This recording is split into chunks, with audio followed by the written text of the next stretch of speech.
Olá pessoal, começando mais um JuraPod. Você que está nos assistindo aí, compartilhe nossos vídeos, se inscreva no canal, indique nossos vídeos aos seus amigos. E ao meu lado aqui, Gabriel Foguinho. E aí, Jura, mais um dia, hein? Vamos nessa? É isso aí. Hoje esse programa tem um oferecimento da Dubai Magazine, viu? Você que tem interesse em reformar sua casa, dar um up aí, deixar sua casa bonita, seu escritório, seu apartamento, o que for, o ambiente que você quiser. Vai na Dubai, lá tem quantos itens? Mais de 40 mil itens, Jura. Tudo? Ave Maria. Foi o que salvou minha reforma. Foi? Ô, loja boa. Eu tava num prejuízo gigantesco. Cheguei na Dubai, diminui meu prejuízo. E veio tudo pela entrega em casa. Tudo entregando em casa. E o melhor, Jura, acima de R$500, frete grátis. É isso aí, fretes grátis para todo o Brasil. Você que está querendo acompanhar a Dubai, você pode acompanhar nas redes sociais, no Instagram, no Facebook, mas também no site oficial dubaimagazine.com.br. E também você pode ir lá na loja física. Fica na Rua Direta do Uruguai, bairro Uruguai, Salvador. Vai lá e confere, viu? Tem preços, pagamentos. Vai lá e confere. Dubai Magazine. Hein, Foguinho? Valeu, seu Hassan. Valeu a pena? Demais. Dá um abraço pro seu Hassan aí. Valeu, seu Hassan. E hoje o nosso programa está especial, viu? Convidamos hoje uma colega de profissão, advogada, militante aqui, tem estrada, vocês vão conhecer.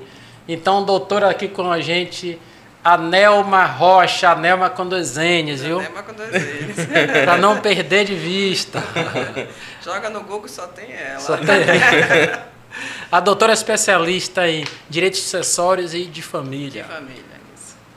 Doutora, antes de a gente começar nosso papo, o direito é vasto, então a gente vai concentrar mais em alguns pontos, Sim. porque senão a gente não consegue passar mensagem para o público e a gente vai seguir na linha de inventário, sucessões. Sim. Mas o inventário e o direito de família são quase próximos, né?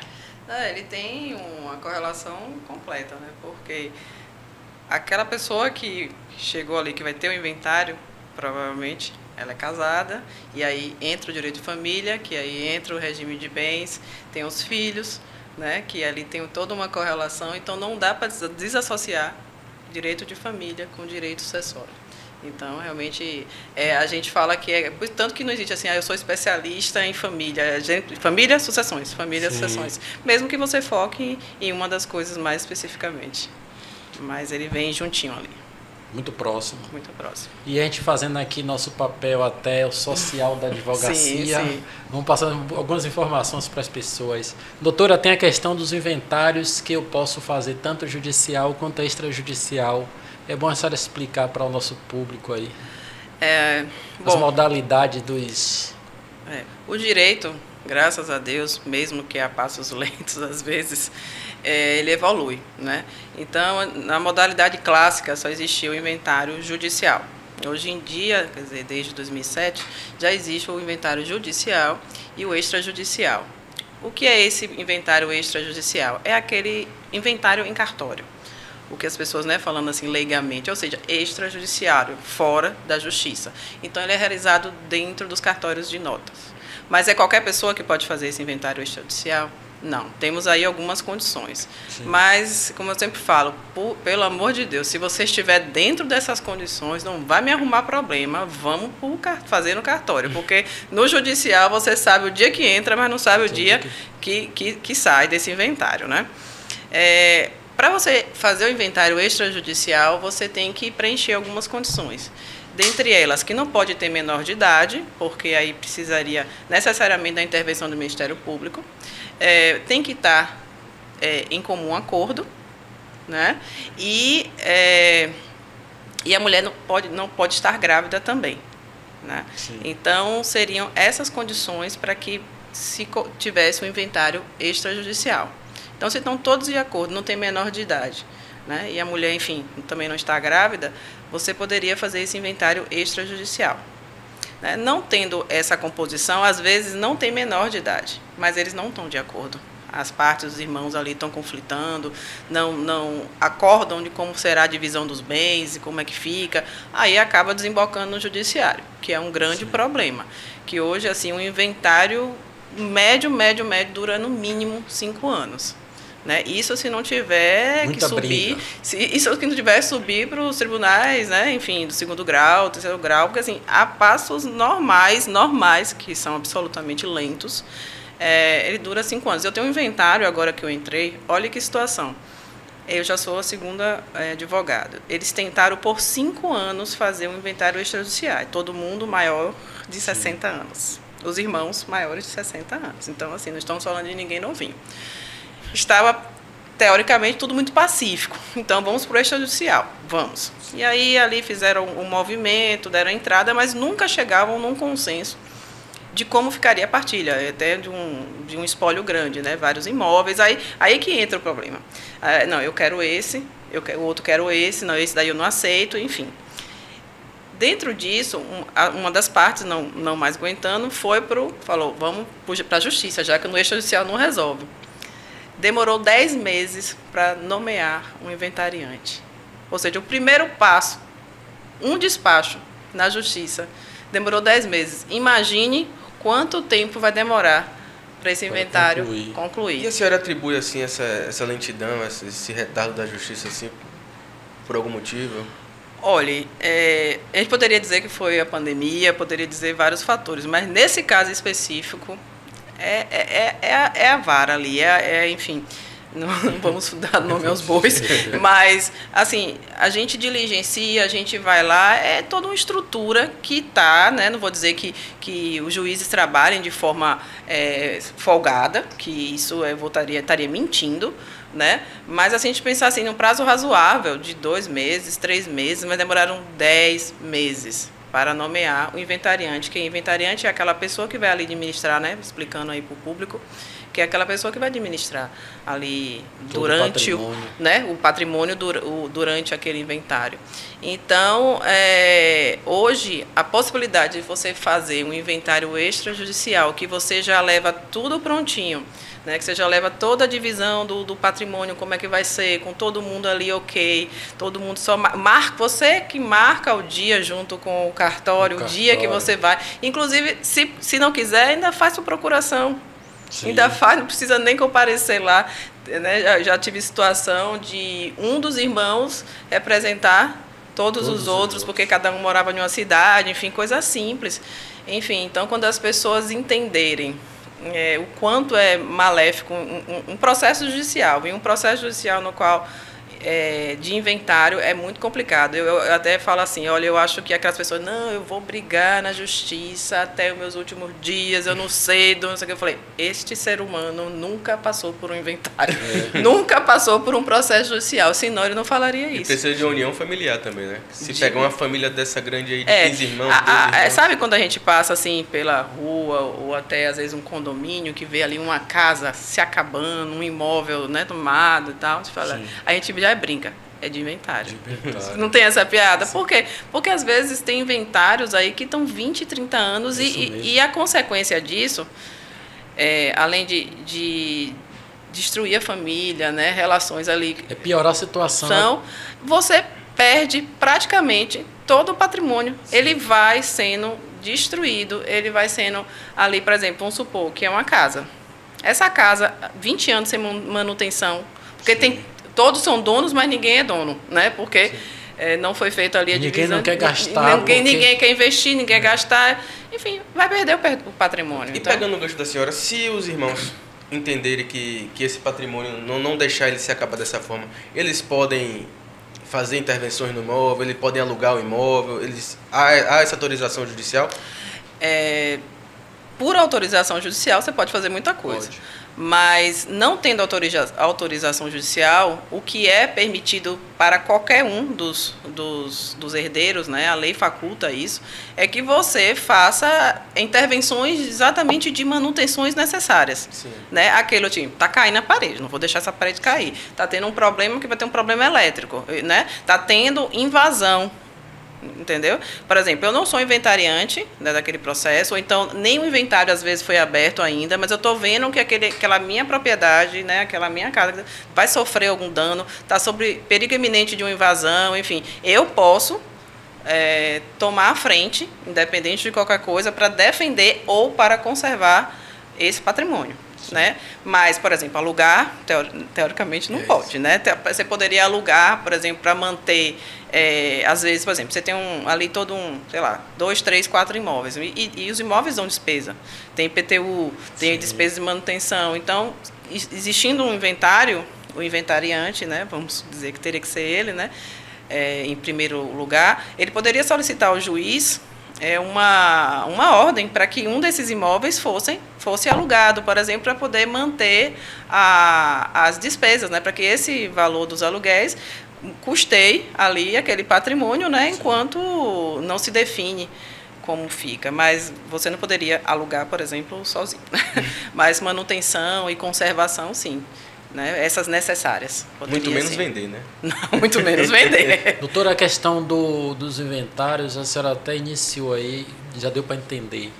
Mas, realmente, quem pode, por causa, na minha lida também, Sim. chega as pessoas aqui querendo fazer um inventário, mas quando a gente vai dizer, traga a documentação que você tem, às vezes a pessoa tem 2, 3 imóveis, mas não é escriturado. Sim, já começa por isso. não é escriturado. Eu já vi sentença de juiz chegar no final do processo e dizer que ele que se deu incompetente para julgar porque o documento não provava que ninguém era dono do imóvel. Sim.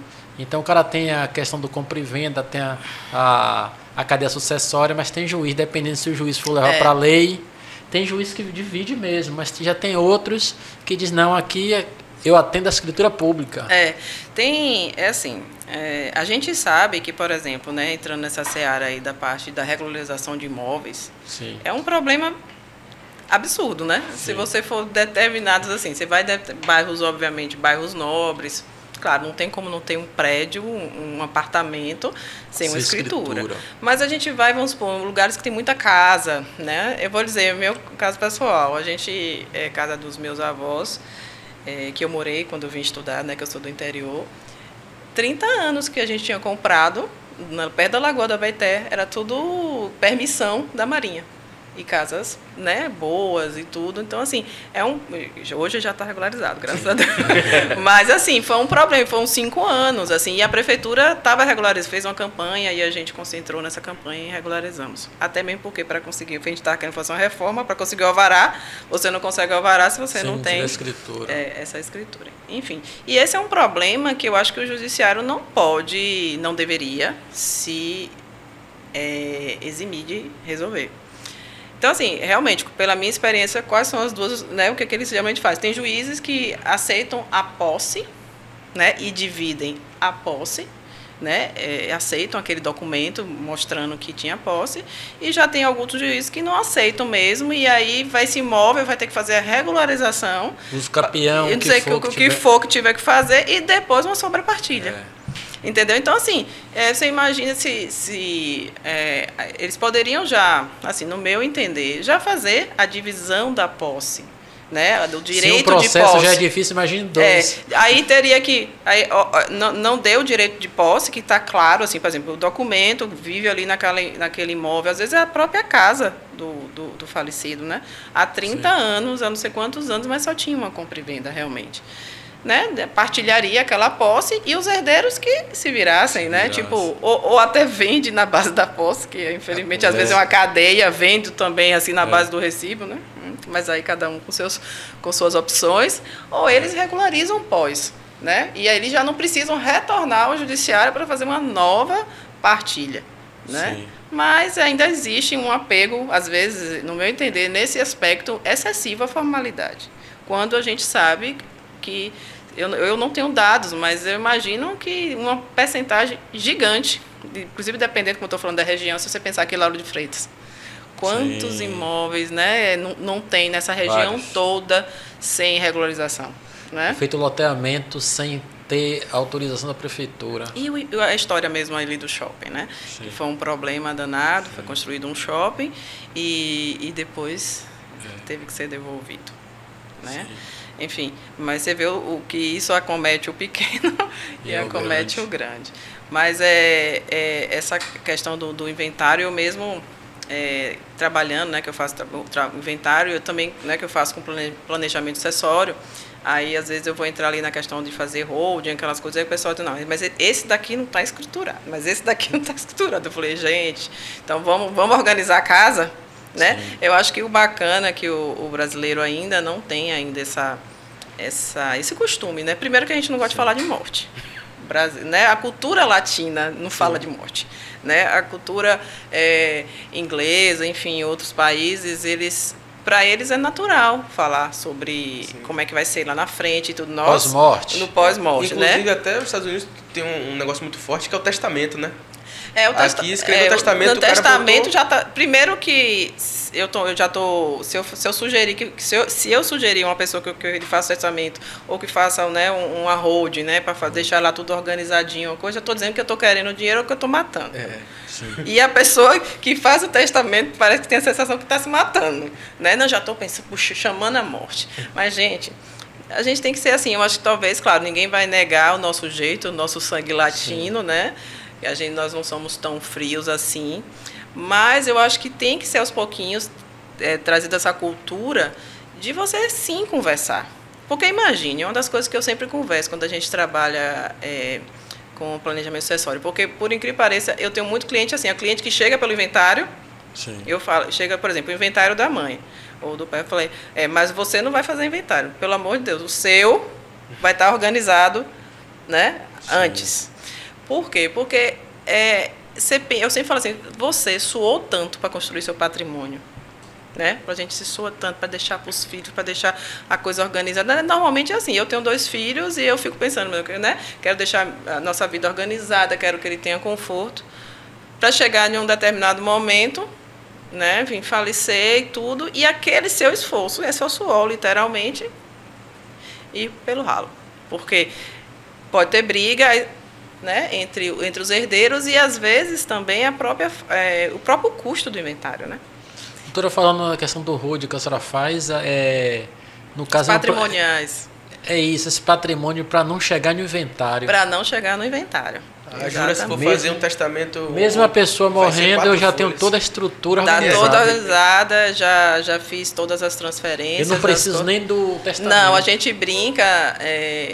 que quando a pessoa falece, que fez a holding e fez a próxima, porque eu conheço muita gente que fez a holding, eu pego assim, sim, você fez um contrato de holding, mas você não fez o planejamento sucessório dentro da holding, porque a holding ela é muito amplo, né? Por exemplo, todo empresário hoje normalmente tem ou quer ter uma holding, né? Porque você traz a participação societária, você traz seus bens para dentro da holding. Isso é o que a gente vê muito. Mas fazer o planejamento sucessório dentro da holding é você pegar aquilo ali e já fazer a doação das cotas daquela holding para os seus sucessores, né? Respeitando a legítima, né? Como sempre também, se você fizesse um testamento, você tem que respeitar a legítima para não quebrar. Não entrar em choque, não, doutora, porque não entrar em choque em alguns pontos, por exemplo, o testamento tem que ser secreto. Uma vez... sendo descoberto a partilha da forma que talvez ele pode ser evado de erro, né? E nulo. Sim. A holding... E a holding já é E a holding aberta. Você está aberta. Às vezes acontece de... não está tudo tão às claras, mas a holding ele já fez. Não é um ato de última vontade, como é o testamento, que pode se querer questionar 50 milhões de coisas depois, né? Se a pessoa estava, né, lúcida, se isso, se aquilo, enfim, várias outras questões. Se foi induzida a alguém. Então, assim, a holding você já fez ali. Agora, existe a possibilidade, sim, de você fazer um testamento cumulado, né, assim, conjuntamente com a holding, como por exemplo, eu tenho filhos menores, eu sou jovem, eu tenho filhos menores. Então, se eu fizer uma holding e boto como beneficiário um filho menor, e eu, por exemplo, não vou ser uma situação hipotética, que a nossa família hoje é uma família plural, né? Casou, descasou, aí outro casamento com filho meu, com filho teu e filho nosso.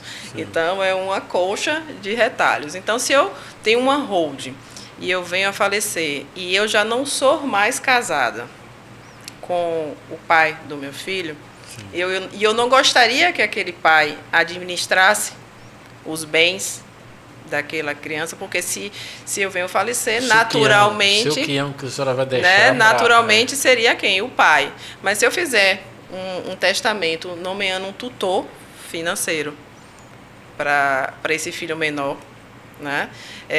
Eu estou trabalhando num caso de uma pessoa que tem um filho autista. Ele, claro, um dia vai ficar maior, eu espero que essa pessoa é jovem, da minha idade, inclusive a mãe. Mas mesmo que ele seja maior de idade, ele, pelo grau de autismo dele, ele é uma pessoa que não vai ser muito funcional. Ele provavelmente vai precisar de sustento, Sim. vai precisar de ajuda. Então, o testamento ajuda nisso. Que o que eu quero é que, por exemplo, e o testamento a gente sempre fala assim, que tem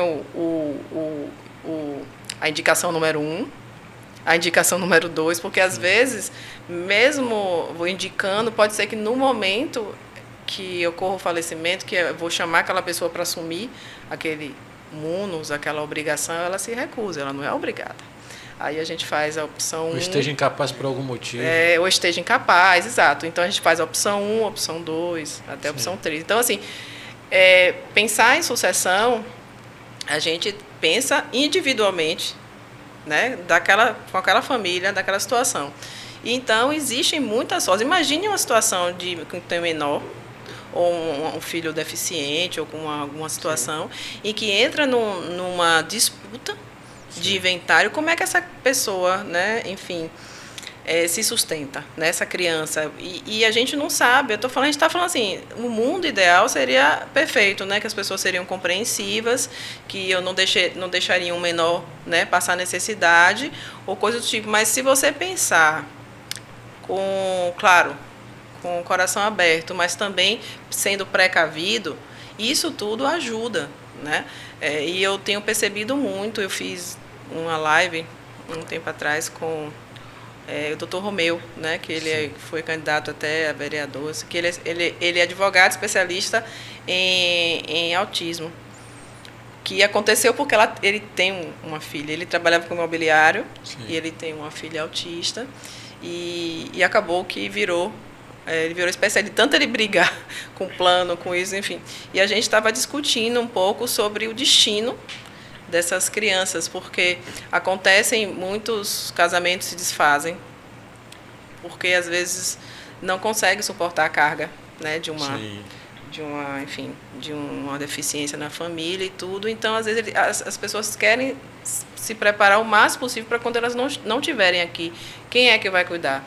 A gente brinca assim, se a gente não tem dinheiro, né, não precisa nem estar discutindo muito isso, né, mas se a pessoa tem uma condição, e eu quero que esse meu dinheiro, eu quero que esse meu patrimônio vá para o cuidado desse meu filho, né? Então, você pode aliar um testamento, só fazer um testamento, você pode aliar um testamento com uma holding, ou até tem gente, né, enfim, que ainda faz estruturas internacionais, por exemplo, um trust, porque isso aqui não existe no Brasil, mas o trust ele é feito exatamente para isso.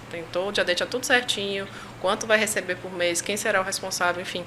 Mas não é uma estrutura que tem no Brasil, mas é possível ser feito. Mas é exatamente o pensar e o cuidar do pós-morte. Né? E se eu, doutora, um pai, passo por uma situação dessa, tem um filho com uma deficiência, que eu sei que ele vai... que eu quero dar essa segurança para ele, financeira, lá na frente, e eu tenho outros filhos que eu sei que não são, que eu já sinto que vai me dar problema nessa questão. Se eu, em vida, já me adiantar e fazer uma partilha já em vida, para dar essa segurança ao meu filho, como é que funciona? Os outros herdeiros, no futuro, podem reclamar? Existem aí duas situações. Primeiro, que existe a parte da legítima, ou seja, 50% necessariamente tem que ser dos meus herdeiros. E aí cada situação, né, ver quem serão os herdeiros. Mas vamos pensar na configuração aí que eu tenho 2 filhos, para ficar mais fácil, né? Um com necessidades especiais, né? Então, se eu tenho esse patrimônio, então 50% eu posso dar para quem quiser, inclusive para esse filho.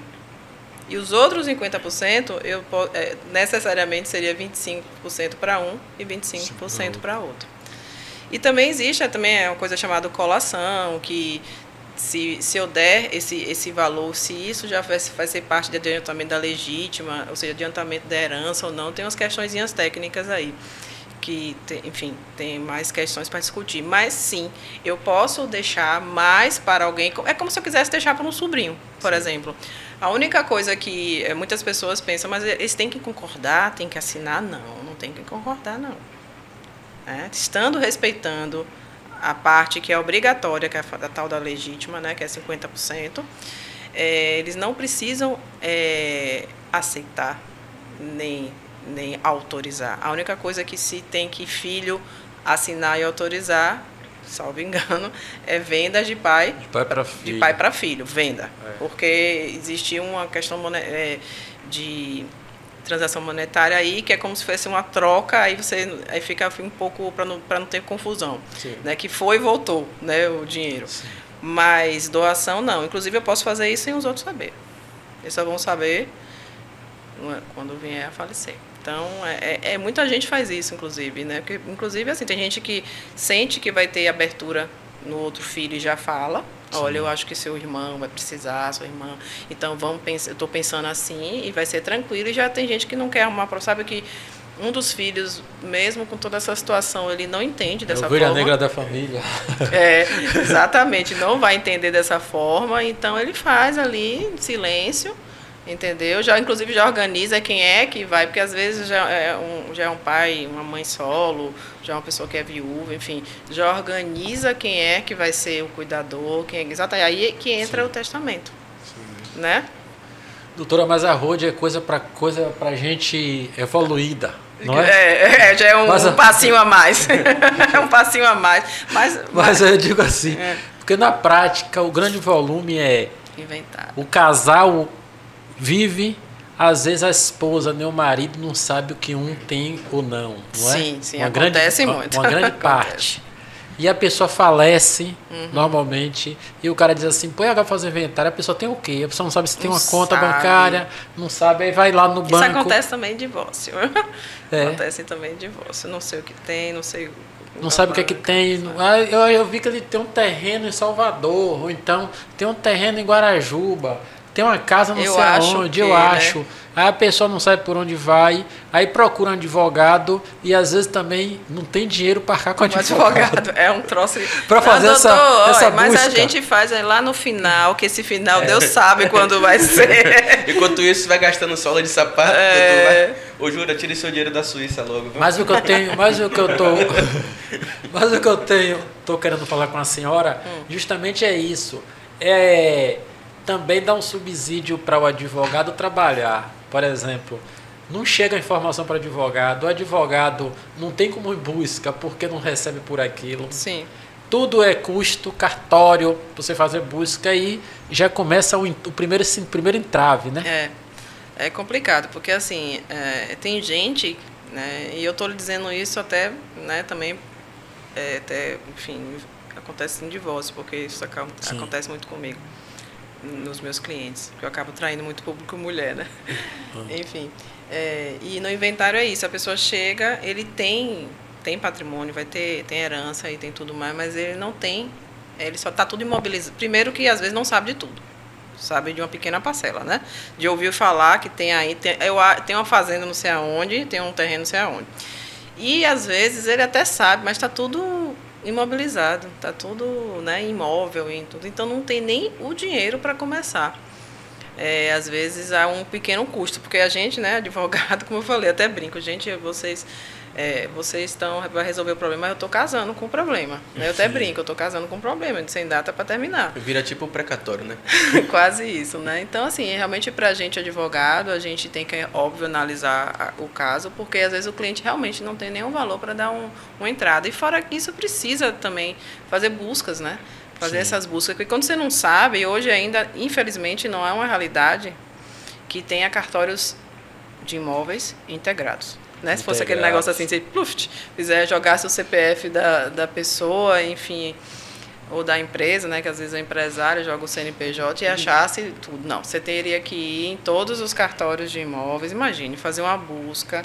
Onde alguém sinalize a possibilidade de ter, imagina. Ainda mais município que tem 30 anos hoje, que era distrito de um município, né? E aí, registrava em outro lugar. Exatamente. Eu estou colocando isso para a gente, na prática, trazer essa informação, para o povo ver que não é coisa simples. Não é simples. E as pessoas, não, existe assim uma coisa assim. Não, doutor, mas esse aqui é simples, está todo mundo de acordo, tá bom. Mas, assim, inventário, principalmente, graças a Deus, quando as pessoas estão em comum acordo, é uma coisa que eu falo assim, que bom, esse para mim é o primeiro passo. Eu acho que 70% da minha clientela, da minha advocacia é consensual, enfim.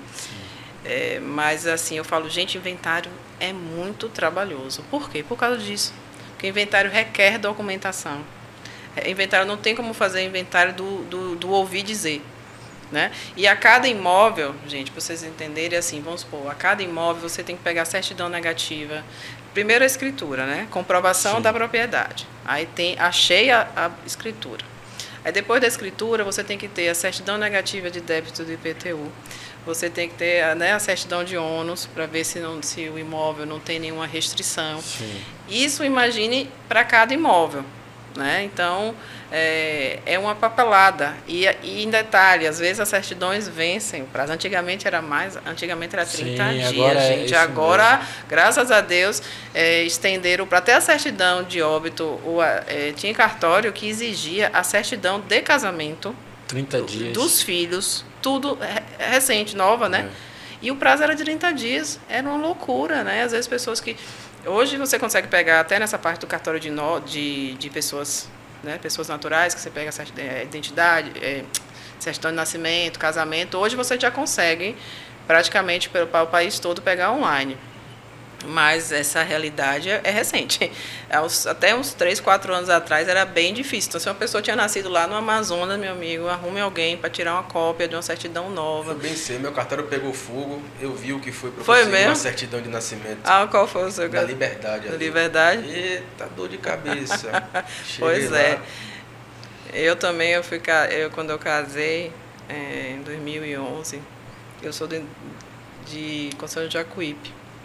Então eu ainda bem que tinha um parente meu lá, porque queria uma certidão de nascimento minha nova para casar, né? Hoje não, aí eu pedi o parente para conseguir para mim lá.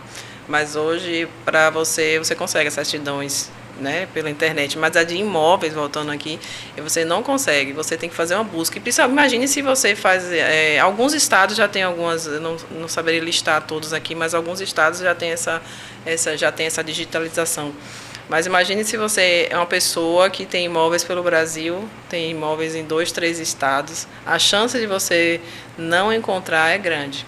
Né? Então, por isso que a gente fala assim, gente, se vocês são casados, assim, deixe que seu esposo ou sua mulher saiba o que você tem. Arrume a casa. Diga, nem que você não... É você que cuida, ok, mas diga, ó, nessa pasta... Está aqui, ó, as certidões, os documentos da casa. E quando no meio dessa busca, doutora, aparece uma mulher e um filho? Vai para tudo para partilha também. Vai para partilha. Agora a briga vai ser feia. Se for relações paralelas, aí que eu estou perguntando, tá vendo o direito de família briga, entrando no direito sucessório? Entendo que assim, o STJ decidiu aí que não pode ter partilha, mas de vez em quando aí volta essa briga. Né? Decidiu ano passado num caso emblemático aí que não poderia reconhecer relações paralelas, porque exatamente, enfim, é claro, a gente hoje, cada vez isso se torna um pouquinho mais... A relação que a senhora fala... Paralelas, realmente ele ter 2 famílias. Eu digo mais paralela em relação a cônjuge, mas os herdeiros, os filhos, todo mundo entra. Não, todos entram. Em relação ao cônjuge, então, ameação. Não, filho é filho. Filho é filho. Pode ter filho com 5 esposas. Mas quando eu digo que às vezes eles, ou ele ou ela, é mais ele, no que esconde o patrimônio, justamente é porque ele tem outra relação, às vezes compra uma casa, a outra pessoa já está morando, tal, ele não informa a pessoa que está convivendo. E aí depois, quando ele morre, precisa dividir. E aí é com o encontro desse povo todo que... Eu fiz um trabalho com o sindicato uma vez dos petroleiros e eu fiquei abismado que eles tinham, né, uma diretoria que era só de acolhimento. Era de acolhimento das mulheres que buscavam, porque, tipo assim, como eles trabalhavam embarcado, eles saíam e tal, não sei o quê, e acabavam tendo relacionamento com algumas mulheres em locais. Sim. E deixavam filhos. E deixavam filhos naquelas regiões. Ia, tipo assim, Campos, essa região de Ancora Plataforma. Existia E era muita cidades. Se você for contar a história, até o Chiepe aqui, o nome Chiepe é no caso, quando o sindicato dos petroleiros, que diz que tem muito... Eu fiquei... Imagina. É por causa que aí, como a doutora estava falando aqui, eu tenho a questão da família, que é anterior. Sim. Eu tenho a sucessório e eu tenho essa questão, no caso de previdenciário. Ainda tem que a questão também, previdenciário também, que você pode resolver administrativamente, que todo mundo está habilitando. Então, tudo isso aí... Porque assim, antigamente, né, sabia quem era o pai, quem era a mãe, quem eram os filhos. Claro que existiam os filhos, até os filhos, né, que era fora Sim. do casamento, ilegítimos, né, que antigamente tinha isso, mas sabia Sim. até quem era. Mas não existia essa coisa de família aqui, família lá, falei, né? Hoje em dia, casamento e relacionamentos estão cada vez mais descartáveis, né? E tem gente que, enfim... não tem a devida responsabilidade, eu não falo nem do relacionamento em si, marido e mulher, cada um faz o que, mas com filhos, né? Não tem a devida responsabilidade, faz filho aqui, faz filho ali, faz filho ali, e acaba que tem necessidade de órgãos como esse para poder acolher, né? Porque os filhos não têm culpa. Correto. Né? E aí quando acontece um inventário, às vezes muitos filhos só sabem que ocorreu um inventário tempos depois, e isso ainda é possível, né? Existe um processo específico, né, que é a petição de herança, você ainda buscar. Mas tem um lapso temporal, o passado também um tempo já foi. Se não me engano são 10 anos. 10 anos. 10 anos. Mas questão 1 é você descobrir realmente que houve esse inventário, e 2, ainda existir esses bens.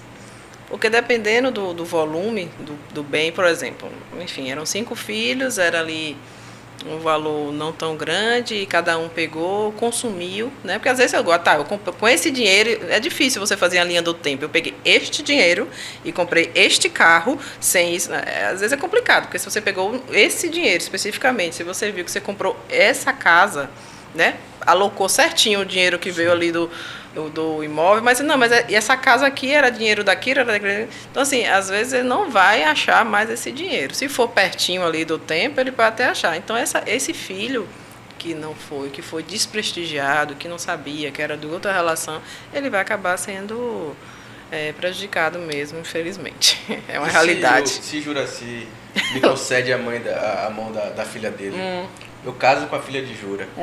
Jura tem um terreno grande na casa dele.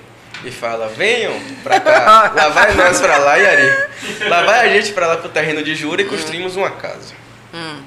Jura que não é esse, pelo amor de Deus, venha a falecer. E aí, eu construí a casa no terreno de Jura, junto com minha parceira, fizemos tudo. Jura foi se encontrar com Santo Antônio, que vai casar, né, Jura? E aí, foi lá pra cima. E aí, na hora da partilha, eu reclamo, eu entro, a casa, não entro, não tenho nada. Isso é regulado pelo direito de família, né? Mas, né, apesar de achar assim, o que você teria direito, você construiu em terreno alheio, ok? É seu sogro, não é seu pai. Fui folgado. Não é folgado. Então, assim, o que a lei diz hoje é que você tem direito à indenização. De metade daqui, por exemplo, né? Você ali investiu R$100 mil naquela construção, né? R$200 mil naquela construção. Você não tem direito àquele imóvel. Você não tem direito vamos fazer aqui, vou dividir, vou passar, a régua aqui, isso aqui é meu. Isso não tem direito. Sim. A pessoa, inclusive, acho que isso deveria ser muito claro para as pessoas, mas a maioria das pessoas não sabem. É isso, porque a gente vê muito aqui a laje, né? Tipo, o pai bate uma laje e fala, você. Então, assim, você tem direito a metade por conta do regime de bens, né? Que seria da comunhão parcial de bens, você tem direito a metade daquele valor investido. E aí pode ter até uns probleminhas, porque às vezes as pessoas não têm noção exata de quanto, por exemplo, investiu, mas sabendo, tendo pelo menos uma ideia ali. Nós dois investimos, vamos supor, R$100.000, então você teria direito a 50 mil. Seria isso, mas não tem direito a um imóvel, não. Justamente é isso aí, no caso, que a doutora está falando, se confunde mesmo o ramo do direito. Ele tá intrincado, intrincado. Esse caso que você colocou aí, no caso, se acontecer uma separação sua, aí você vai contestar, eu fiz, mas também você construiu no terreno alheio. Aí, muitas vezes, a briga aumenta quando não tem escritura pública. Ainda não tem escritura. Não tem escritura pública, aí que aumenta. O cara disse, não, ele também não tem escritura pública, eu vou pesar aqui que é meu. Eu fiz, e aí vai. Se for recente é mais complicado, mas se for antigo... Eu já passei por um caso desse que foi cedido bem lá no finalzinho do terreno para a filha e o marido construírem. E passaram-se muitos e muitos anos, e ele tanto que tinha IPTU em nome e tudo, entendeu? Então ele migrou lá, eles fizeram um acordo ali de cavalheiros, mas ele migrou para fazer um uso capião. Sim. Porque é possível. Inclusive, falando em uso capião, é possível, tá, gente, fazer uso capião de bem de herança, tá? Sabe aquela história, recente, né? Sabe aquela história que, tipo... Em primeira mão a decisão aí. É isso, porque é engraçado. Olha que negócio engraçado. Aqui tem muita história. Não, olha que negócio engraçado. Você mora na casa de sua mãe, certo? Sua mãe faleceu. Você é o único que vive lá enquanto eu estou esperando o inventário caminhar. Todo mundo tem suas casas. Aí você depois vai usucapi aquilo ali. Decisão recente, ela que está falando. É justamente isso que eu estou... Se já existir processo de inventário, realmente o processo com o terreno lá, a casa, enfim, o terreno já ali no imóvel, o processo está andando certinho, e você, inclusive, se habilitou naquele inventário, né? Dizendo que você assinou, então você está confirmando que aquilo ali não é seu, né? Mas existe muito a situação do quê? Você não abre o inventário. Você deixa, meu irmão está lá, deixa lá, ele está cuidando da casa. Depois a gente partilha. Depois a gente partilha. Porque quando porque o que ele fala, usucapião, você não, para você exercer o direito do usucapião, esse imóvel ele não pode estar objeto de alguma coisa. Estar no inventário, ele já está sendo objeto da meação, está sendo objeto ali da divisão.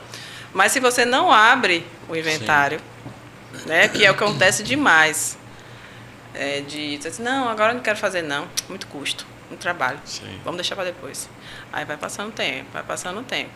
E aí, e eles não fazem assim um documento. Uma das coisas que se sugere é que se faça um documento que diga que ele está ali tomando conta e tudo mais. Acomodado, entendeu? Tipo assim, alguma coisa que mostre que ele está ali, que aquele ali é objeto, né, do que é de herança, mas ele ficou responsável e tudo mais. Se você não faz esse documento, e aí se esquece, porque a gente tem tantas situações. Às vezes, uma parte da família mora fora do estado e aquele outra pessoa mora ali só. E é tanta coisa que você vê, se a gente pensa assim, não, pessoal, a maioria das pessoas são desorganizadas nesse ponto. Na parte, o brasileiro ele tem essa dificuldade, por exemplo, como eu falei, falece, quando você vai ver, procurar documento... Ai, gente, é um pandemônio, né? Porque... A doutora, dando só um corte e até colaborando com a senhora, a questão pós-morte, tem aquele pudor também, dizer assim, pô, morreu, eu gostava tanto, eu não vou abrir, porque eu tenho um prazo do inventário. Sim, tem um prazo do inventário. Não vou abrir não, que parece que eu estou fazendo questão de bens, né? Você sabe que tem estado que a multa... eu não lembro qual foi, porque a gente estava conversando num grupo lá de advogados, não é a Bahia, não, que a multa chega a ser 30% sobre o valor do imposto, se você não entra no prazo, né? Mas é o comum, é não entrar logo, e aí deixa isso para depois. E aí esse deixa para depois vai ficando, porque a coisa vai passando, né? E às vezes um está nessa posse do bem, o outro bem está lá, e aí realmente é o que a gente fala assim, posso usucapi bem objeto de herança? Posso. Agora, não quando ele já está no inventário, só me engano. Deve gerar outro espólio aí, viu? Um cara desse de uma família aqui, jura, que pede para usucapi o bem. Acho aí que gera outros. Gera outro inventário, porque eu acho aí que tem irmão aí que é capaz de matar. Vai pro crime. Sai da área sucessória e vai pro crime. É o que eu tô falando, vai gerar outro inventário. É complicado mesmo. Antigamente isso não era muito comum, né? Existia até um pudor, mas começaram algumas ações de pessoas simplesmente, não, eu moro aqui há 20 anos, eu que cuido, eu que faço, com ânimos de dono, ou seja, eu ali sem oposição, porque o uso capião você não pode ter tido nenhum tipo de oposição naquele período todo, né? Uma tentativa de fazer você sair. Então é isso, não pode ter oposição. Doutora, eu queria que a senhora falasse para quem está nos assistindo algumas. A gente estava falando de forma meio solta, mas tem alguns critérios técnicos no direito sucessório. Por exemplo, eu tenho um prazo de 2 meses para entrar com o inventário. Aí eu vou botar a parte do dia a dia, a senhora vai complementando. Tá. A questão a pessoa vem aqui e diz, por causa que eu sempre morei com meu pai, mais do que meu irmão. Fica aquele negócio, eu tenho mais direito achando. Então, tem coisas que quem vai fazer o inventário tem que saber que o direito é igual. Quem vai para o inventário, porque o cara acha assim, meu pai é mais chegado a mim, eu tenho direito mais isso. Não é? Existe muito, isso é super, super comum, né? De achar que existe um direito maior ao do que o outro, existe um direito a uma indenização. É como se fosse assim, uma indenização. Eu tomei conta, eu tenho direito. Essa casa, eu tenho direito a esse imóvel. Eu morei aqui a vida toda. O falecido disse, né? Até que era minha. Disse que era minha. Aí que a gente vai voltar aqui para o testamento. A pessoa, por exemplo, a gente falou aqui do caso da pessoa com deficiência, né? Que às vezes o pai quer ajudar. Quer proteger essa pessoa com deficiência, porque sabe que ele não vai ser, pode não ser funcional, né? Isso no futuro. A mesma coisa acontece com filhos que se dedicam a cuidar dos pais. Eu já vi vários casos assim que ele falou, olha, esse meu filho merece sim receber uma parcela a mais, porque ele cuidou de mim. Ele esteve aqui o tempo todo, enquanto os outros filhos estavam cuidando da sua vida, estavam viajando. E esse filho aqui estava cuidando de mim. Você abdicou, né? Ele abdicou. Agora, o pai ou a mãe, quem esteja aqui ouvindo, ele tem que tomar uma atitude para que isso aconteça. Ele tem que ou fazer uma doação em vida, respeitando ali a questão da legítima, como a gente falou, os 50%, ou deixar isso em testamento, né? Fazer um testamento.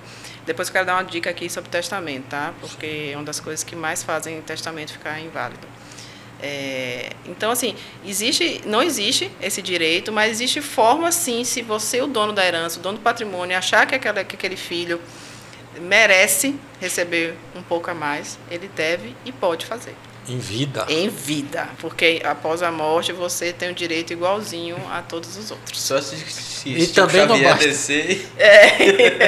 E também não basta falar em boca e dizer, não, minha família vai acatar depois da minha morte, porque normalmente não. Gente, eu ouço isso tanto, não tenho certeza, o que eu disser aqui, eles vão respeitar. Tá, tudo bem, confie, entenda seus filhos, mas assim, eu vou falar uma coisa, aí vamos trazer o direito de família junto um pouquinho? Os filhos, às vezes tem os cônjuges, tem outras interferências. Aí, às vezes, você acha que aquele filho, não, já conversei tudo, mas daqui a 5 anos, daqui a 10 anos, a pessoa pode não pensar a mesma coisa. Às vezes tem um cônjuge, tem uma outra pessoa que fala, olha, não acho isso justo, né? Não acho isso... E só basta um se insurgir. Só basta, por exemplo, tem 4 irmãos, se um deles não quiser... A mosquinha, né? Entendeu? Então, assim, e nem sempre todo mundo tem o mesmo pensamento. Então, se é vontade sua, do pai, da mãe, que faça documentado, através de um testamento. Ou então, faça logo, antes de falecer. Que às vezes é melhor, viu? Porque testamento, que a gente fala assim, aí eu, né, nas minhas redes sociais, eu recebo pergunta, testamento elimina o inventário? Não, gente. Testamento faz gerar um outro processo. Em vez de você ter um processo, agora você tem 2. Você tem o processo de abertura de testamento e depois tem o processo de inventário. Então, se você ia demorar 5 anos, você vai demorar 6 ou 7, porque o processo de abertura de testamento, que é o processo que o juiz diz que aquele testamento é válido, já demora um tempo. Sim. Teoricamente, não era para demorar muito, mas demora. E aí, depois que se começa o processo de inventário. Então, se você puder resolver, o que você puder resolver em vida... Que a consolidação daquela partilha que foi o desejo do falecido. Que foi o desejo. E aí, puxando o gancho da questão do testamento, gente, normalmente as pessoas fazem testamento já com fora situações assim às vezes uma doença, uma coisa, então quem tem vidas, pessoas com vidas de risco, né, situações de risco, trabalho, que eu já vi, mas assim já faz com determinada idade, né, sei lá, 60 anos, já faz.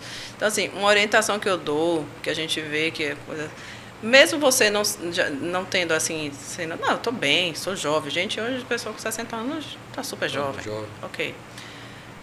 Mas alguns cartórios, por exemplo, exigem para fazer testamento um atestado de plenas faculdades mentais, ou seja, que eu estou ok por um médico a partir de 80 anos, porque eu já tive isso.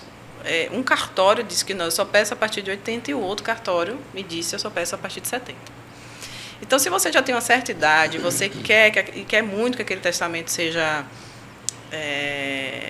enfim, produza efeito, né? E você já tem uma certa idade, principalmente, vamos lá, a partir de 65, 70 anos, não custa nada você ir procurar seu médico de confiança, pedir ali um atestado, né, que você está ok, e leve esse atestado para o tabelião quando você for fazer o testamento. E faça um testamento público. Por favor, não faça um testamento em casa, que é possível, né? Sim. Inclusive, para cumprir o passo a passo do testamento particular, também já é um probleminha. Então, para não arrumar problema, vai num cartório, faz o testamento e leve um atestado de que você está em pleno, que você está bem, que você está em pleno, você sabe o que você está fazendo.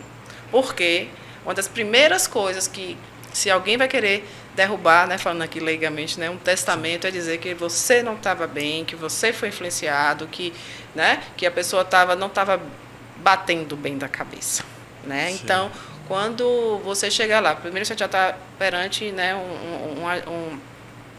um agente ali, e segundo, você está levando um atestado, então, assim, deixa o seu testamento muito mais robusto, muito mais forte para ele ser cumprido, né? Porque a alegação, por exemplo, de que eu não estava bem, não vai praticamente poder prevalecer. Sim. Poxa, eu fui ali, né, fui lá perante o tabelião, levei um atestado, enfim. Então é só uma dica que eu deixo aqui: se for fazer testamento, não faça em casa, né, no caso o particular, e, se possível, providencie um atestado médico, porque é uma coisa boba, mas pode ser a diferença lá na frente. Sim. Doutora, a questão de quando a pessoa procura um advogado para fazer uma sucessória, o que acontece? Vem a questão dos custos. E as pessoas estão acostumadas a dizer, não, o advogado tal cobrou isso, advogado... Aí eu estou falando já em dinheiro. E eu acredito que uma das ações mais caras que existe hoje ainda é o inventário, né? É uma ação, claro. Porque eu calculo em cima do patrimônio, do quião e tal. Então, hoje a tabela da OAB, por exemplo, estamos falando de honorários, eu acho assim, o inventário ele tem um custo alto para as partes, de qualquer sorte. Porque, vamos pensar, eu sempre estimo que você vai comprometer ali entre 20% até 40% do patrimônio. Eu vou explicar por quê. Líquido ou bruto? Do patrimônio líquido ou do patrimônio bruto? Do bruto. Para fazer o inventário. A tabela da OAB, nós, advogados, né, claro que a gente pode, enfim, negociar e tudo mais, mas, salvo engano, 6% mínimo, né, do extrajudicial e 8% mínimo do judicial. Sim. Então, vamos dizer aí que o advogado cobre no judicial 10%, que é uma prática, sim, né? E aí só o imposto, o ITCMD, né, que é o imposto que você de transmissão, que é o imposto de transmissão, a gente brinca duas certezas na vida, que a gente morre e paga imposto, e exatamente, vem juntinho, a gente morre e paga o imposto, né? Porque o imposto vem embutido. E já vem computado por cabeça quem vai levar o seu quião. Então assim, no mínimo, se você já fez essa continha de padeiro, eu sempre brinco, gente, vamos lá. Para mim, eu sou uma pessoa que simplifico muito. A pessoa sentou na minha frente, vai entender direito de família, vai ser acessório, porque eu faço conta de padeiro. E sim, conta de padeiro todo mundo entende. 10% que o advogado vai cobrar, por exemplo. Mais 8%, que é o imposto de transmissão, dali o imposto da herança. E mais despesinha aqui, despesinha ali, 20% fácil. né? Fácil. Então, se você pensar que tem um patrimônio aí de 1 milhão, 200 mil, fácil. Aí você me pergunta, por que você falou que pode chegar a 40%? Isso é muito comum, sabe por quê? É aquela história que eu falei mais cedo. As famílias, quando não se preparam, que é a maioria esmagadora, eles não têm. Às vezes tem patrimônios muito grandes, consideráveis, mas não tem dinheiro disponível. Está tudo imobilizado. Nem a pessoa que falece, às vezes tinha muito investimento, às vezes tudo em imóvel.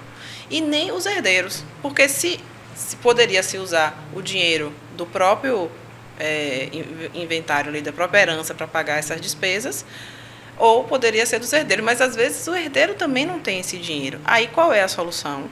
Pedir uma autorização, que está falando o que pode fazer, vender, né? Aí nesse caso pode vender, pede uma autorização judicial para, por exemplo, eu tenho aqui esse terreno aqui vale 200 mil reais, para poder pagar as despesas, porque se eu não tiver o dinheiro para pagar o imposto, o advogado eu posso até negociar, né, Ju?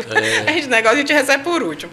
Aí pode até negociar. Tá junto com os herdeiros. A gente lá atrás. Mas o Estado, o ITCMD... Que é a fatia dele antes de terminar o processo, senão não termina. E se eu emprestar o dinheiro, eu posso colocar isso no inventário para me ser pago lá no fundo? Não, você pode fazer isso entre os herdeiros, entre vocês. Não faz. Quem vai? Porque o processo de inventário ele não vai regular empréstimo entre um e outro. Entende? Você poderia, o advogado poderia até ajudar a fazer ali um documento que acontece, né? Que um empréstimo, mas vamos supor. Eu fiz o cálculo esses dias agora de um inventário ontem. 180 mil de TCMD. Não é todo mundo que tem 180 mil assim, né? Disponível. Fácil, E aí o que acontece? Eu tenho aquele terreno, 200 mil reais. E aquele terreno, se eu vender, eu vou precisar ali de 100 e poucos mil para pagar os impostos. Aí o juiz autoriza. O que é que vai acontecer? Você quer resolver o inventário, né? Você tem ali 1 milhão para receber. Quero resolver o inventário. E aí eu boto para vender, né? 1 mês, 2 meses, 3 meses. Aí me aparece uma oferta de 100 mil, não vendo, que absurdo, 50% do valor do terreno, aí uma oferta de 120, chega um momento que você falou, olha, me dê 150 mil aqui, que eu aceito, me dê 140 mil, que eu aceito. Por quê? Você acaba tendo que vender, e quando tudo que você vai fazer com pressa, tudo que você tem, enfim, você tem aquela necessidade de fazer, né? Aí você pensa, poxa, eu perco aqui um pouco, para poder liberar meu inventário. Então, assim, você já perdeu 50, 60, 70 mil na venda do bem. Então, quando você viu, no final das contas, e eu tenho um caso que a família recebeu de uma fazenda, de 25 milhões, a família recebeu 40%, porque só tinha um comprador disponível, um cara, e o cara ofereceu 50% do valor da fazenda. E foi esse único cara. Enfim, então, voltando aqui, aí, se você faz isso, então, às vezes, você chega a perder 30%, 40% do valor que iria ser herdado. Por quê? E esse é o clássico caso, exatamente, de quando eu preciso vender algum bem para pagar as despesas do inventário. Porque inventário, como a gente acabou de falar, é muito caro. Gente, TCMD é 8%. Aí tem todas as outras despesas, tem o valor do advogado, né? E a gente está falando aqui que o Brasil, e vocês se preparem, o Brasil é um dos mais baratos do mundo. Não estou dizendo que isso é certo ou errado, mas nesse ponto, várias propostas de lei de mudança, né, as PL que tem aí, para taxar mais. Tem de 27, de 30, de 37. Aqui, o nosso vizinho Chile é 20%, Estados Unidos é 40%, a França é 60% de imposto. Mas beleza, mas tanto que é sempre fortuna, né? Não, mas vai ser para todos. Eu digo porque se a gente cobrar. Mas é porque que muita gente, né, principalmente por exemplo, na França, a gente vê lá, Gerard Depardieu, né, se não me engano, há pouco tempo ele saiu, aceitou, não lembro qual foi outro país da Europa, porque ele não aceitava pagar 60%. Então, assim, é a tal dessa briga. Então, assim, Brasil é 8% e já é muito pesado. E todo ano, em pauta de eleição, agora estamos em eleição de novo. Sim. Que vamos aumentar o imposto sobre, né, o inventário. Tem várias propostas lá, né, tudo adormecidas. Mas você sabe que, às vezes, o momento político vem ali. Eu não estranharia aumentar para 20%. Para 20%, porque 20%, vários países, assim, a gente realmente é o menor, quase um dos menores do mundo. Então, se a gente já acha caro hoje, Então, quando aumentar para 20, aí o bicho vai pegar. Então assim, aí realmente as famílias vão precisar conversar de forma mais aberta sobre essa questão de sucessão. Então quem vai fazer um inventário tem que entender que ele não leva tudo. Não leva que tudo. Não leva tudo. Porque por mais que você tem que tenha... dividir com os outros também. Não, primeiro você vai ter que dividir com os outros, você vai ter que dar uma parcela boa aí para o Estado. Tem o custo, né, ali do advogado. Então, assim, se você pensa que... E tem a tramitação toda, taxa cartoriais. Exato. Tal, por isso que, assim, quando a gente faz uma estima, assim, 20% pelo menos. Pelo menos, porque a gente tem muita despesinha, tem muita coisa. Você vai pagar um despachante, tem isso, tem aquilo. Então, assim, quando você pensa no inventário... não, eu tenho dinheiro para bancar o inventário, ok. Mas você está dando o seu, né, que você vai ser restituído. Né, porque tem esse custo. Então, assim, você pensa assim, não, poxa, eu tenho não sei quanto. Primeiro você tem que ver... tem uma coisa também, né, que é bom, importante as pessoas saberem, assim, que se existe a herança, ela vem depois da meação. O que é meação? Se existe um casamento, ou pelo regime da comunhão parcial, não vamos entrar aqui nos detalhes, mas, enfim, se um casal, né, ele tem ali um patrimônio, construiu tudo junto, então, falar, não, olha ali, ó, aquela casa, vamos herdar aquela casa, aquilo ali. Primeiro, calma lá, vamos lá, por partes. Primeiro, metade do que tem ali é do companheiro ou da companheira e não faz parte da herança. Aquilo é metade dele. E isso é o direito de família. E isso é regido pelo direito de família. Claro que não fosse o caso de casados pelo regime da separação de bens, mas aí é um caso, são exceções, né? Não é a regra. A regra nossa do todo dia é que iria acontecer isso, né? Dividir. E aí, essa outra parte, esse outro 50% é que é o objeto da herança. Então, às vezes... Que a meira também entra nessa disputa. Se tiver bens particulares, também entra, né? Porque aí o regime de bens também entra tudo, né? Mesmo às vezes... vamos falar uma coisa importante. Mesmo no casados, no regime da separação de bens, ela vai herdar. Ela não tem direito na meação. Mas ela tem direito na herança. E vai concorrer com os filhos. Aí depende das regras, se tem filho, se tem pais vivos, enfim. Depende da situação, como é que vai ser. E ele vai concorrer. Tem filhos, vai concorrer com os filhos no mínimo a 1/4. Sim. 1/4 do patrimônio. Então tem gente que fala, não, eu sou casada aqui. Essa fulana aqui, esse fulano não vai levar nada meu. Calma lá. Em vida não leva, mas em morte leva. Então, assim, existe essa mais uma das lendas, né? Que casado por separação de bens, o outro não vai receber nada meu, recebe. Agora, uma das formas de minorar isso... Mas separação de bens também tem um engano. Mesmo na separação, se construir na constância do casamento, a pessoa já... Se for da obrigatória. Sim. Se for da separação de bens, a imposta. Aí tem que mostrar o esforço comum para dividir. Porque é isso. A gente, quando você é casado na comunhão parcial, é presumido o esforço. Eu posso um só trabalhar na rua e o outro fica em casa, enfim, não importa a configuração familiar. É presumido o esforço, é meio a meio. Quando é na separação de bens e a legal, né, que é a imposta, existe... porque ali a pessoa não teve a opção de ter outro regime, que, por exemplo, os maiores de 70 anos, aqueles que não se divorciaram e não fizeram a partilha de bens, enfim, tem algumas condições, você não teve a opção. Então, você até gostaria de ter casado na comunhão de bens, mas a lei impunha que você casasse pelo regime da separação.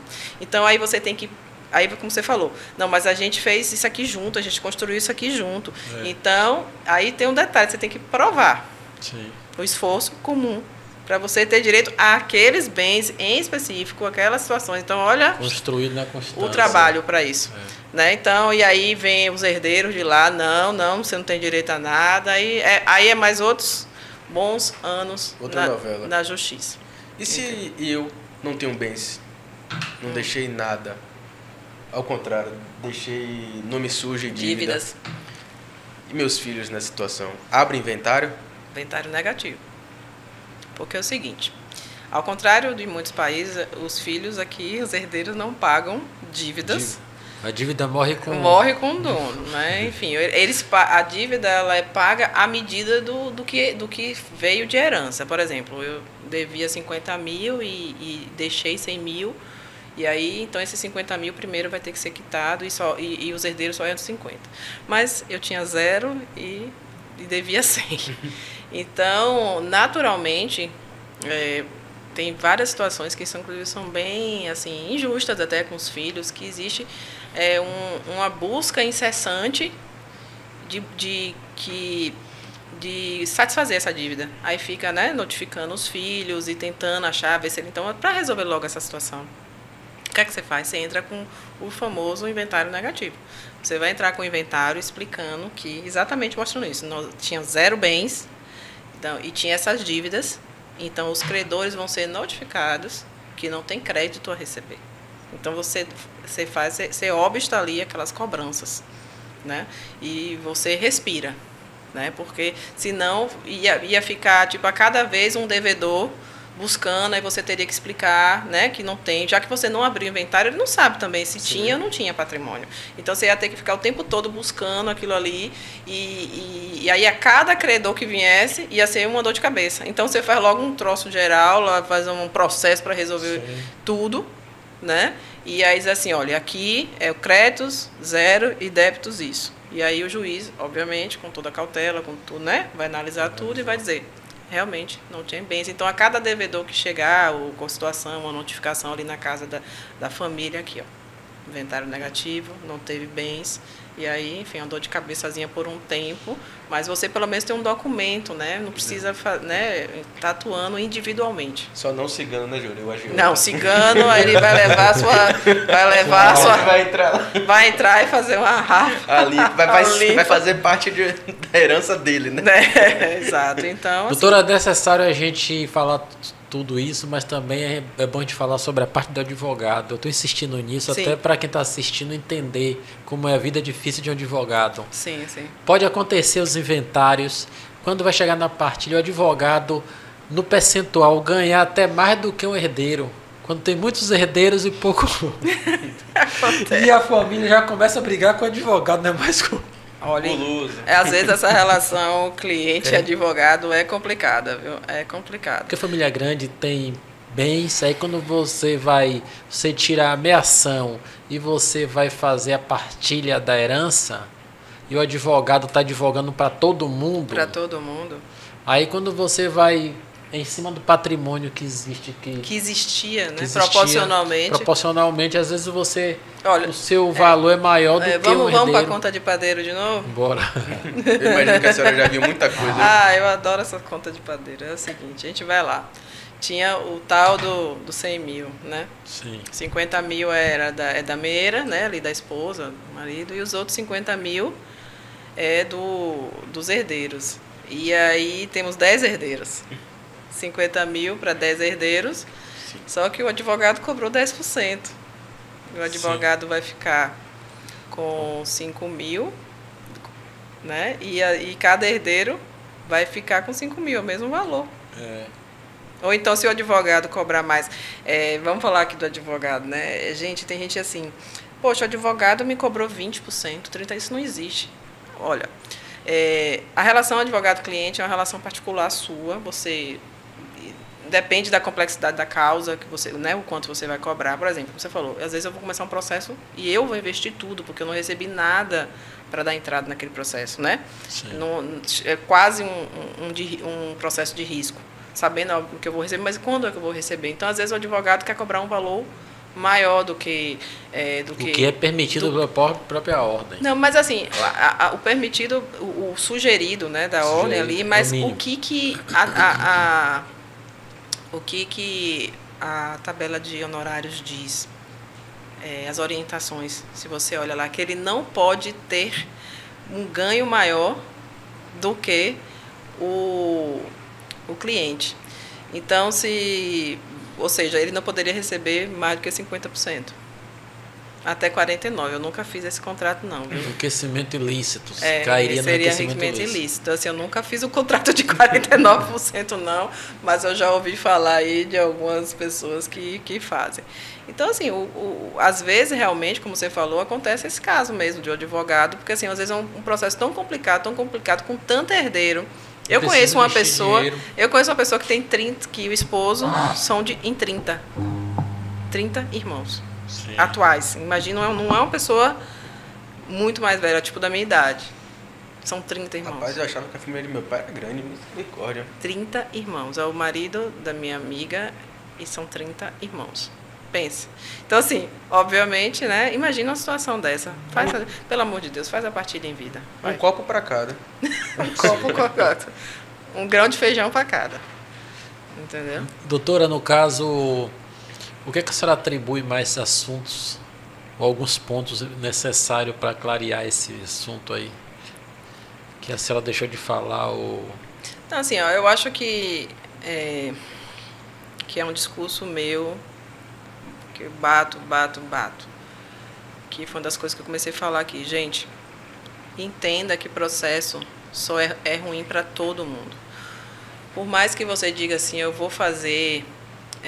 eu vou até as últimas consequências, eu não vou entrar em um acordo, mas entenda que isso é uma perda de tempo na sua vida, é um desgaste muito emocional e uma perda financeira também, porque, obviamente, o advogado, eu tenho um valor que eu cobro para um processo consensual, Sim. ou seja, em comum acordo, e eu tenho um outro valor, e às vezes muito maior, que eu cobro para um processo em que as partes estão litigando, que estão brigando. Então, assim, eu sei que às vezes você está com raiva, você está chateado, você não concorda, mas cedendo e sabendo negociar, eu sempre falo assim, gente, negociar não é perder. Negociar é você flexibilizar as formas de fazer. E achar o caminho certo. De achar um caminho. Não é tipo, negociação não é eu perco e você ganha. Negociação é você flexibilizar as formas. Pode ser até que tenha uma pequena perda, mas entenda que processo de inventário é um dos piores processos que existem, é um dos clássicos. Uma vez eu entrei num processo que já tinha 30 anos de inventário.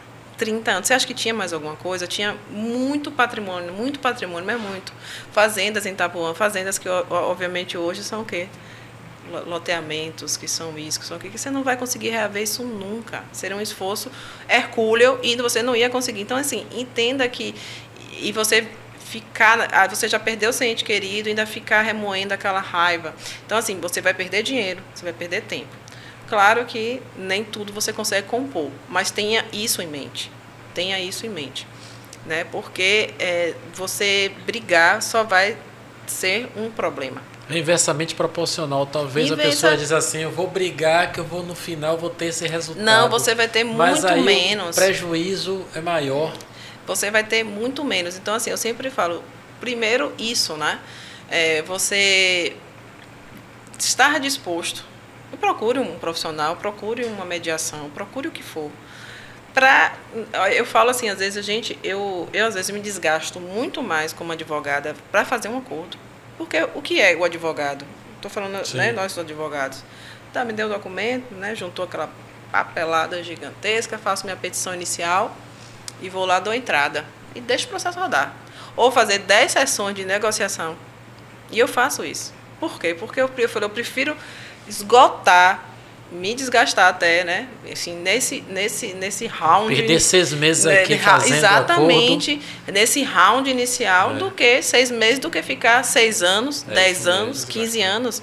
E eu vou lhe dizer, experiência própria, 21 anos aqui, e boa parte desses anos dedicados ao direito de família e sucessões, porque eu sou tributarista de origem. Sim. Mas o direito de família me cativou e sucessões. Tá aí a conta de padeiro, né? Pois é. Tic-teco aqui são bons.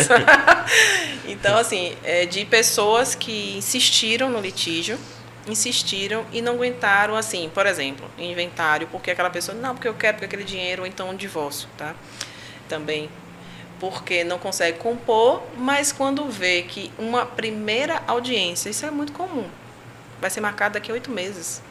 Uma primeira, aí o juiz adoece, não tem ninguém para substituir, aí essa primeira audiência vai ser para daqui mais 8 meses, mais 7 meses. A coisa não anda como a gente gostaria que andasse. Sim. E a gente ouve muito, doutora, Então, seu advogado é fraco, ele é ruim. Enfim. E aí, então, eu tenho pouquíssimos, eu até brinco, eu sou uma pessoa que ganho pouquíssima sucumbência. Péssima sucumbência. Por quê? Porque, graças a Deus, meus processos acabam em acordo. Sim. Porque mesmo aqueles que são... que vão no litígio, em algum momento... Eu sempre tento, e eles vêm, porque não aguenta, é muito desgaste. Então, para que ter que passar por esse desgaste, fazer um contrato de honorários maior com o advogado, porque se você já entrou pelo litigioso, o contrato de honorários vai ser maior, você vai pagar mais para o seu advogado. Você se desgastou, brigou, perdeu ali 1 ano, 2 anos, porque não tentou esse esforço inicial. Então, se desarme, se possível, nem sempre dá. E às vezes, tem outra coisa também, as pessoas acham, não, mas eu não vou com o seu advogado. Você não precisa vir com o meu advogado. Você traz o seu, a outra parte traz o dele. Sim. E a gente, como advogado, a gente conversa. E a gente tenta compor. Vocês não precisam confiar, não, porque eu não confio neste advogado. Sim, você não é obrigado a confiar neste advogado. Então, traga o seu advogado de confiança. Isso é incrível, assim, gente, as grandes empresas hoje, as grandes, enfim, instituições e tudo, eles não vão para o judiciário. Câmaras de mediação. As câmaras de mediações hoje. Às vezes 1 ano, aquele, né, não sei quantas rodadas, porque eles sabem que o prejuízo que eles vão ter e não vai resolver.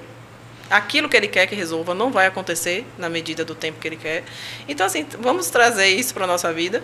Então, assim, primeiro, se desarme. Segundo, se você não quero, mas eu não confio num advogado só, que normalmente, inclusive, seria mais vantajoso, né? Porque pagaria um valor. Poderia fazer um acordo melhor. Tal, né? Enfim. Não, então traga seu advogado. E ali, sendo o seu advogado de confiança, tenha certeza que ele vai fazer o melhor para você. Porque processo judicial é muito complicado. Muito complicado mesmo. E mesmo que tenha menor de idade, voltando ao assunto do judicial, processo de inventário judicial ou extrajudicial, mesmo quando tem menor de idade, mas que vocês conseguem entrar num acordo, né? Sim. A gente faz um acordo e vai só para o juiz, para o judicial, homologar. Então, vai ter que ir para a justiça, sim, mas é diferente você tendo que ir para a justiça homologando, você já chega com os termos igualzinho que você ia lá para o cartório, com tudo certinho. Claro, vai ter ali a intervenção do Ministério Público, necessariamente, né, porque precisa ter, vai demorar um pouquinho mais do que se fosse ali no cartório de notas, mas, gente, é vida que segue, é encerrar ciclos, sabe? Mas, enfim, claro que muita gente não vai, talvez nem concorde com o que eu estou falando aqui, mas eu acho que o tempo, a experiência e a maturidade faz a gente chegar nesses pontos. E tem outro aspecto também, é a questão que às vezes uma herança que era partilhada para 5, com o passar do tempo, algum desses 5 falece e tem filhos, o quião vai ser o mesmo, mas a questão vem em outras cabeças. Outras cabeças para decidir, para concordar, porque olha só, mesmo dentro de um... Olha só uma situação que acontece, que é clássico. Mesmo no judicial, olha, você acaba o inventário e começa uma outra novela. Sabe qual é a novela? E quanto mais atores nessa novela, pior. É concordar para os valores para vender. Sim. Aí, por exemplo, eu tenho um imóvel ali que um valor que entende-se que é R$500 mil. Aí chega 4 ali. 4 e mais 2, que é filho de um que faleceu.